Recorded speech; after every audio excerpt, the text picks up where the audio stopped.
6 metre വരെ വീതിയും 25 metre വരെ ഉയരമുള്ള 100-ലധികം തൂണുകളാൽ നിർമ്മിക്കപ്പെട്ടിട്ടുള്ള ഈ കൊട്ടാരത്തിന്റെ യഥാർത്ഥ വിസ്തീർണം 51,500 ചതുരശ്ര മീറ്റർ ആയിരുന്നു.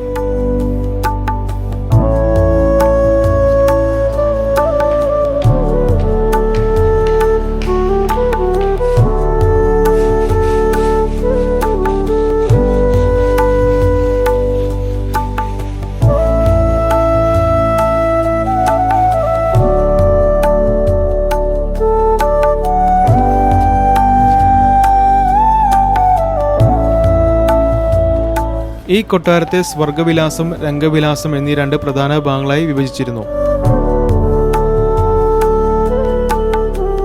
സ്വർഗവിലാസം അഥവാ സെലസ്റ്റിയൽ പവനിലെ 21 മീറ്റർ ഉയരമുള്ള ഒരു താഴികക്കുടത്താൽ മൂടപ്പെട്ട അഷ്ടഭുജാകൃതിയിൽ നിർമ്മിക്കപ്പെട്ടിട്ടുള്ള ഈ കമാനത്തിലെ സിംഹാസനത്തിലിരുന്നാണ് രാജാവ് രംഗവിലാസം എന്നറിയപ്പെട്ടിരുന്ന മുൻവശത്തെ നടുമുറ്റത്ത് വെച്ച് നടത്തിയിരുന്ന സംഗീത നൃത്ത പരിപാടികളും മറ്റും കണ്ട് ആസ്വദിച്ചിരുന്നത്.